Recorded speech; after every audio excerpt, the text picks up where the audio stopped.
Have you ever done something really, really hard, and while you were doing it, you thought, I'm never doing this again, but then maybe the next day you're like, I have to do that again? Hey, this is Coach Lisa with the Running University, and I'm here to help you put the fun in your run. And if you're new here to my channel, that's basically what I talk about here. And if you're back, thank you so much. I really appreciate it. Lately, I've decided, I used to write race reports for races that I would do, and writing is not necessarily my favorite thing to do. I rather do videos, which is why I have a YouTube channel now.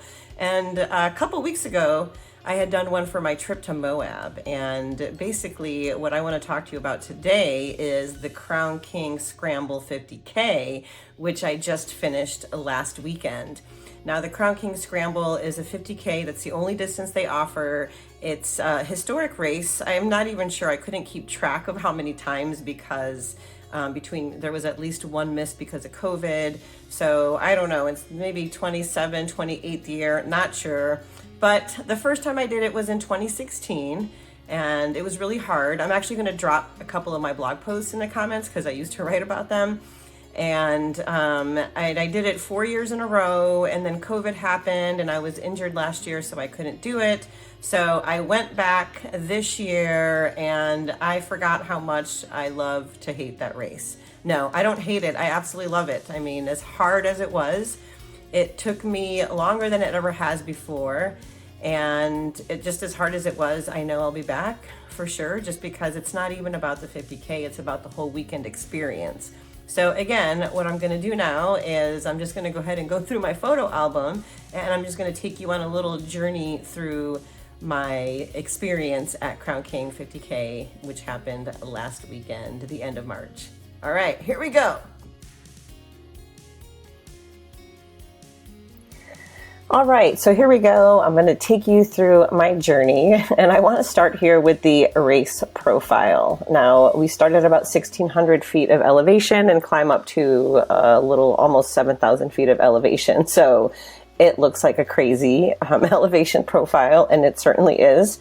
And that was one of the things that drew me to the race at first. So the first time I did it was 2016. And I had just done an ultra like the month before. And one of my friends was like, well, you're already trained, so why not? And that's how this saga started. I did it, again, 4 years in a row, then COVID, and then I had to do another race that conflicted. And then I was injured last year. So I was up there last year because I had a few people running, and I still got to experience the whole weekend, which I'm going to get to and talk about. And as a matter of fact, I've got the best finish line video, that one of my favorite ones for myself. So I'm going to be playing that at the end of this video as well. So at any rate, this is a profile. It's hard AF, right? So, and then I think my next one is just going to be here we go. My next one is just the swag that we got. Again, I'm actually wearing the shirt right now, and this is the back of the shirt. So it has that profile. We used to get a finisher shirt. I used to say finisher, and I kind of do like that idea because it does make you feel a little special to have one that says finisher on it. And we got to put our names on our bibs, which I always think is kind of fun. This is the morning of. Now, I only had a few people doing this race from the tribe that I had trained. We used to have more people, and it just hasn't worked out recently that we have more people, but this is some of my tribe in the morning. Gretchen is doing the race right here, and Sam, who decided to make this her first ultra, and I did not tell her not to. I've known several people who do this as a first ultra, and is it super hard? It sure is. But, well, we'll get to that as we progress. And then here we have Jan, also member of the tribe, biggest cheerleader, and Meg also. So this was basically our tiny group. We also had other support or true tribe members that were out there for their partners and whatnot. So, but this was the first picture I could get before we left in the morning. It was still dark out. And then here's Sam and I, again, this is her first one, her first ultra. She really became a runner just, wow, we were talking about it, not even a little bit over a year ago.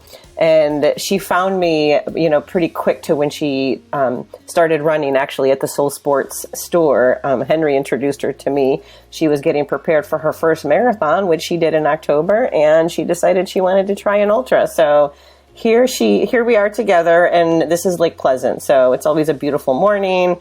look at this sunrise. Here we already had started, but it was just really pretty. The pictures never really do it justice. Again, here's some more sunrise coming in.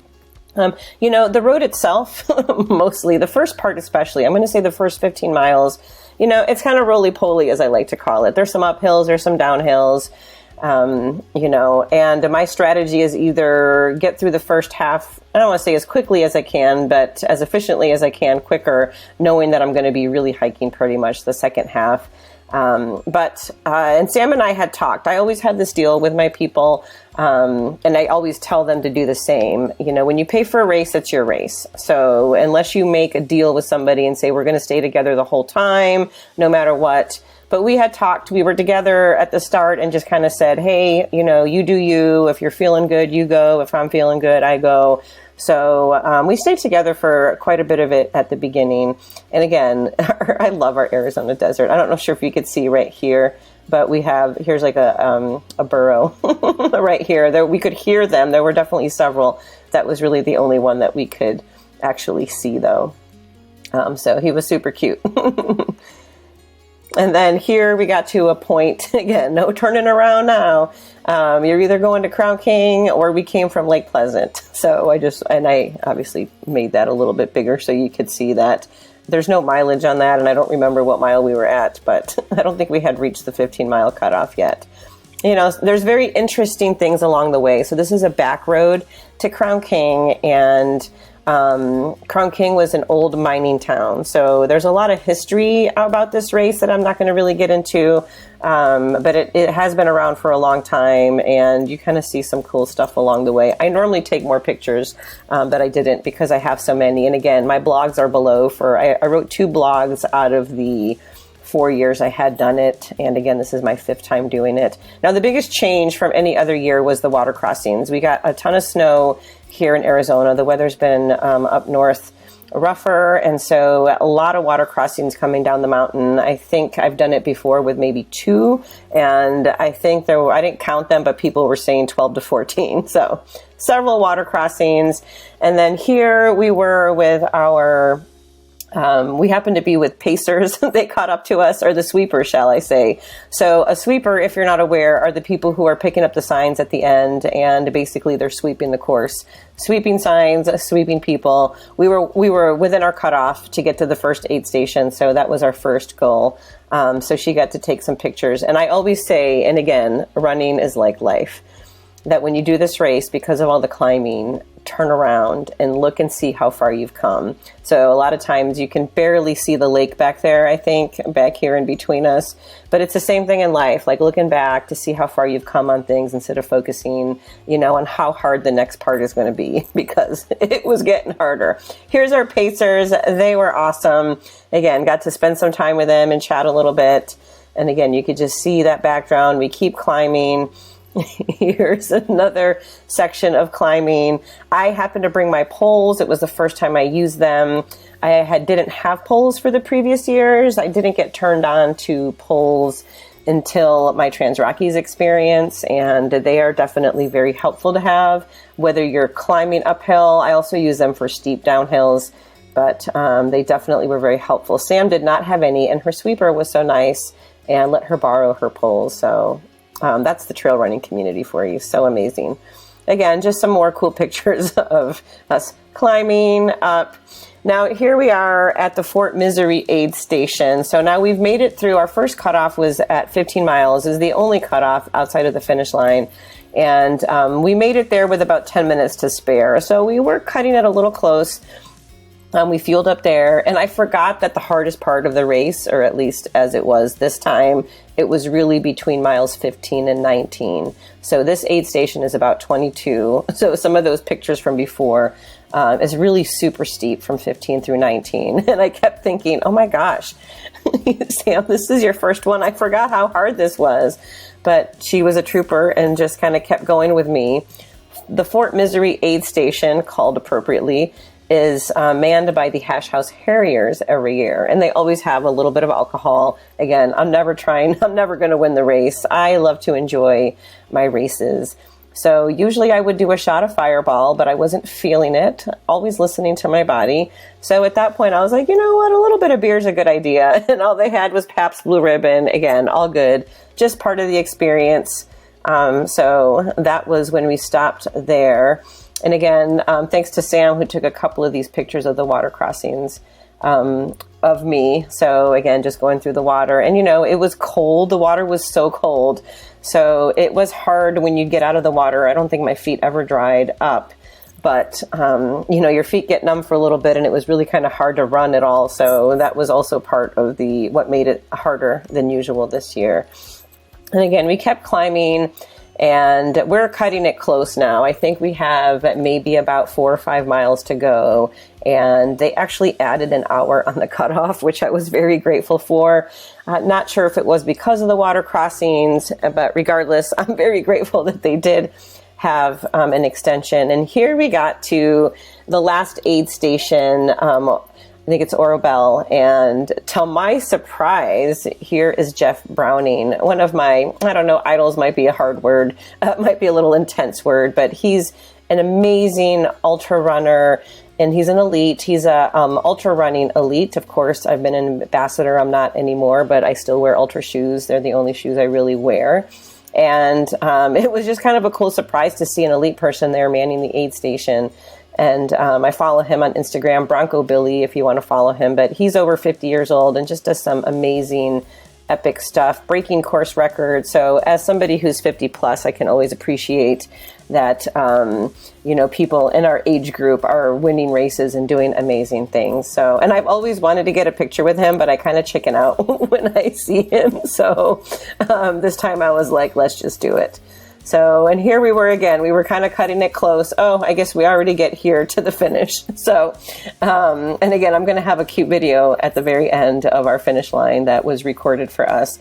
But after we left Orobel, we were literally looking at the clock. Like, we just kept looking at the clock. And Sam, my GPS, my Garmin had died.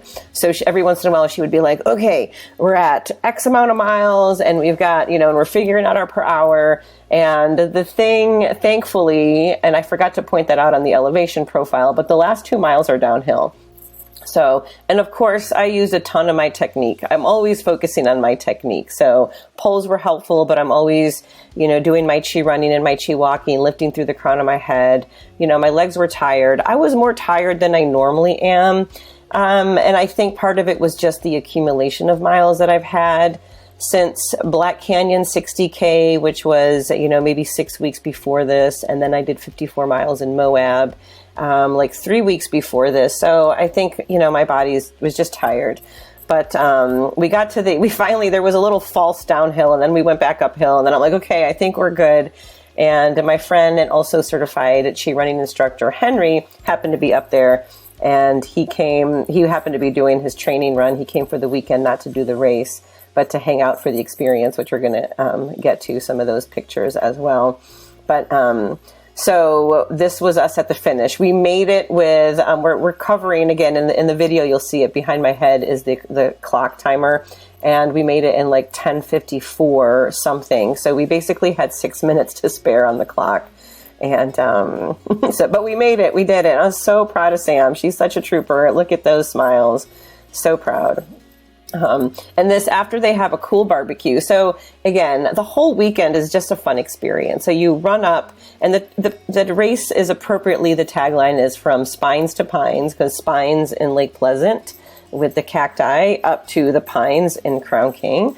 And when you get there, you get into the saloon, which is where the finish line is, and then you get a barbecue. Barbecue. And I kept worrying. The last hour, I kept going, I hope there's some food left for us, because we were, again, at the back.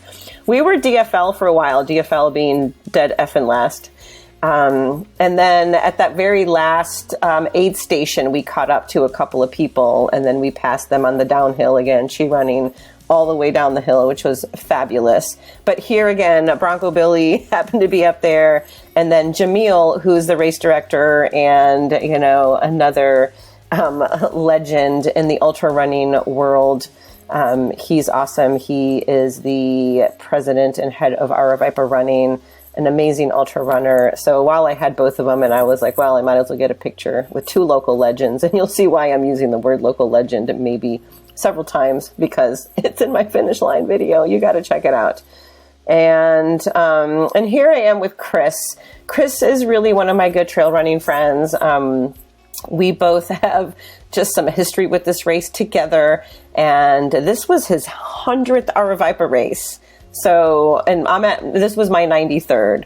So we've obviously loved running with 𝙍𝙘𝙘, but we had done the first one together. So he just did his 6th because I didn't do it last year, but our first one in 2016 was together. It was our first ultra. I believe he DNF'd that one. I can't really remember right now, but at any rate, I got to him at the aid station. I think it was mile 19, and he was sitting there not feeling like 100%. And I was like, come on, you got this. I'm like, the sweepers are right on me. You got to go. This is your 100th 𝙍𝙘𝙘 race.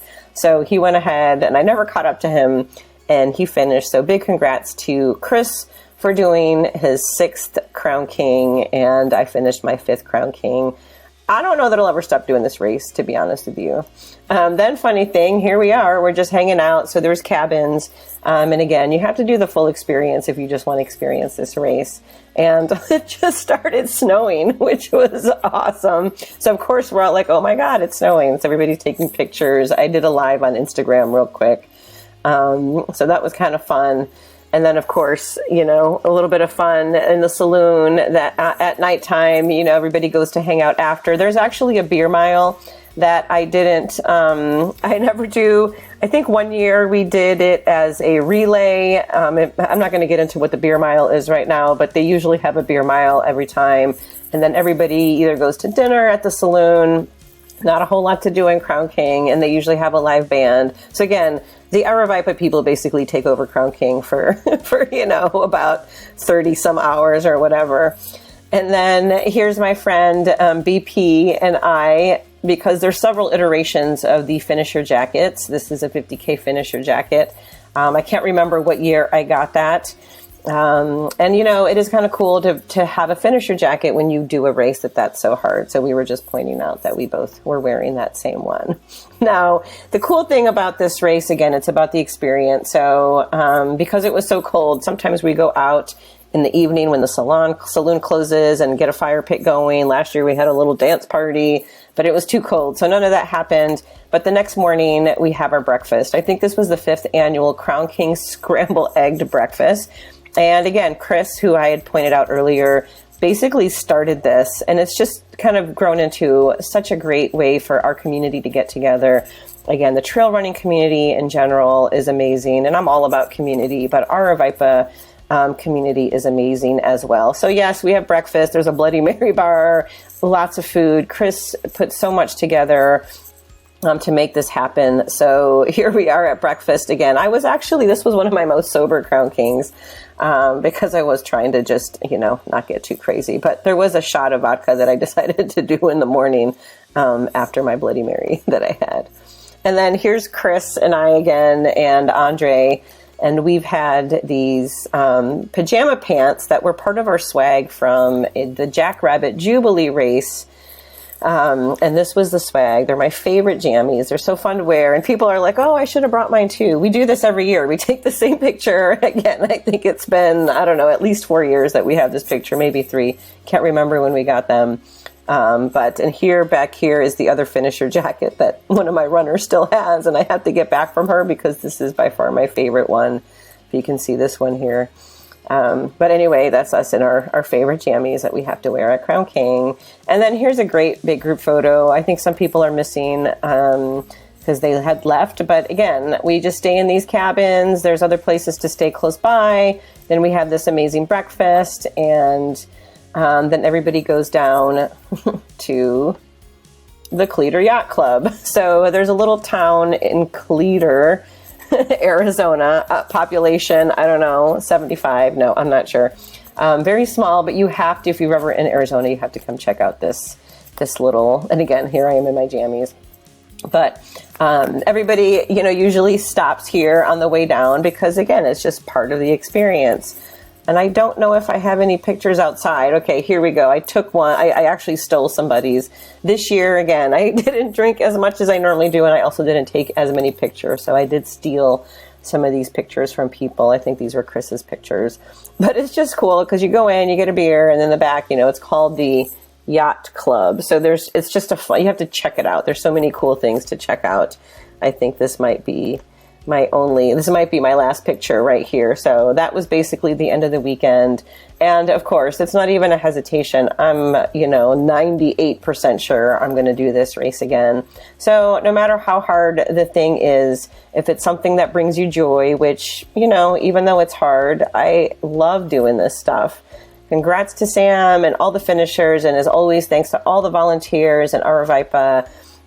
It's always just such a fun, amazing experience. And again, this is why I run, is to have fun. This was all fun for me. Sure, the race was hard, but you know what? I did it. All good. And then I had some fun. And I also had fun on the race. So you do you, but hey, fun is the name of the game for me.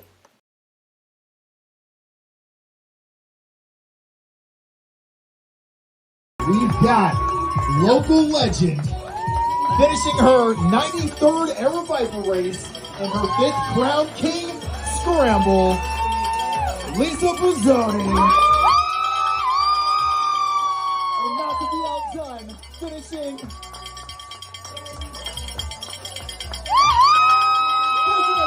I'm going to say it anyway, 𝙍𝙖𝙘𝙚.